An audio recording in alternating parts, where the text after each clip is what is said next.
Before I get started with the content, I'm putting this special request up front of my videos for the next couple ones. My beautiful blushing bride of 37 years and my best friend is facing a serious illness.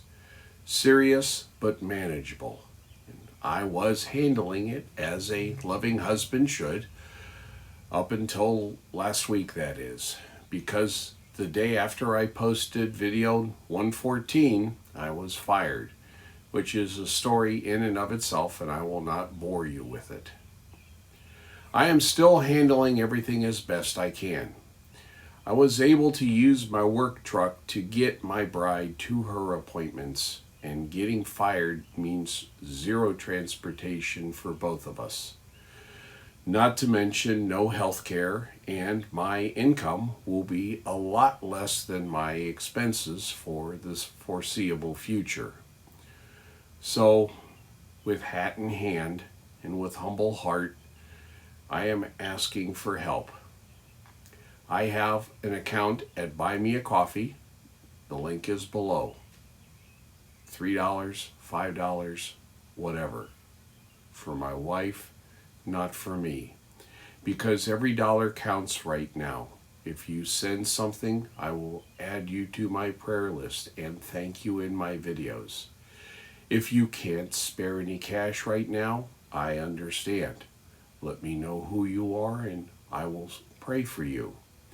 If you believe, I ask that you pray for her.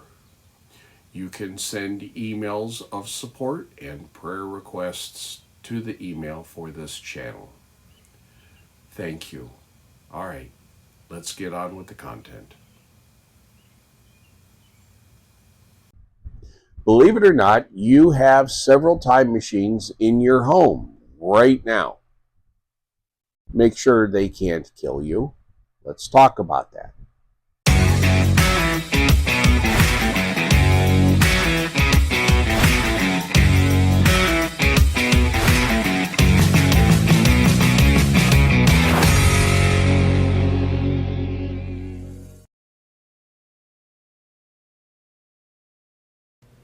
Here's your armed citizen meme of the week. Screen cap it, crop it, and send it to everyone you know. It'd be a lot cooler if you did. Before I get started with the content, I want you to know this is 100% human, 0% AI. I write my own scripts and I record my own videos. And while I got your attention, I'm going to ask what everyone else does. I'm going to ask that you like my video. I'm going to ask that you subscribe to my channel and share it with your friends. And if you're feeling real generous, I have a Buy Me a Coffee link. Toss a few coins my way so I can stay stocked in ammo. Let's get on with the content. I have had this subject in my queue almost since I started my channel. I have never completed it due to various reasons. Well, I have one now. What prompted me to put this to video was just a couple of months ago in early 2026, Larry Correa, owner of Active Self-Protection, had a home invasion. Thankfully, no one was hurt and the invader was driven off. In the show notes, I have a video Larry made about his updated ready weapon storage. So, let's talk about safes. Be they the walk-in closet sized or a single handgun case you have in your vehicle. All are kept closed and secured by a lock of some kind. Simply put, locks are time machines. To defeat the lock mechanism and open whatever the lock is keeping closed requires time. How much time it requires to defeat or open the lock starts with being an authorized user or not. In other words, do you have the key or the combination? If you don't have the access code or key, then you must defeat the lock the hard way, which takes a bunch of time. Generally, depending upon what kind of lock it is, access can be gained in a second or two or a minute or more.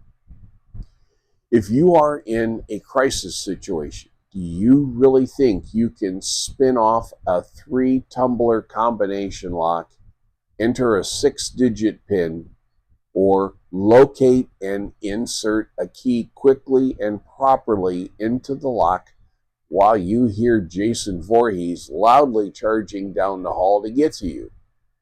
I don't think so, kiddo. The primary purpose of a lock is being a long duration time machine to bad people. If you stash your pistol in your car because you have to walk into a location that discriminates against armed citizens, locking your pistol in a car safe that's tied to your seat frame with a sturdy cable will take more time to defeat by a smash and grab thief than they are willing to spend, unless they're carrying a 36-inch pair of bolt cutters, which can make short work of that cable. If a thief can get the safe to a secondary location, such as steal the entire vehicle, pry the safe up, etc., they can defeat the lock of the vessel at their leisure. Likewise, a multi-gun safe properly secured to the floor and or wall makes it very difficult for a thief to grab and drag the safe to another location where they can take their time opening it. So, what is the workable compromise solution? Have a weapon or two in a ready state and or storage. Keep the rest of your firearms and valuables in your high security, long duration time machine safe. If I am home, I am always armed, or I have a weapon within arm's length. Like my great grandfather kept a pistol under his pillow at night, I do something very similar. I also keep a rifle and or shotgun nearby exactly for the purpose of addressing late night surprise parties.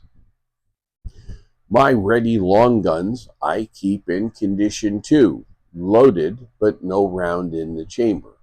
They are secured in the safe if my home will be unoccupied. Otherwise, they are kept ready in a concealed but easily reachable location.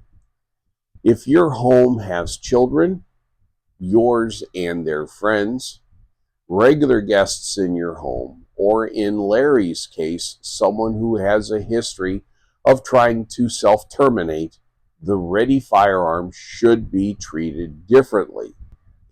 I trust you to determine and take the sensible and reasonable actions to balance access to your ready firearms meant for life saving use against the chance of accidental or intentional misuse by a family member or authorized guest. The stop box seems to be a wonderful compromise between locked and open accessibility. I don't have one, I don't need one, so I cannot say anything knowledgeable for or against it. Larry chose a safe for his primary long gun that has an RFID quick access tag that is kept on his watch band. If he puts that hand that has the watch band on the safe door, it immediately opens.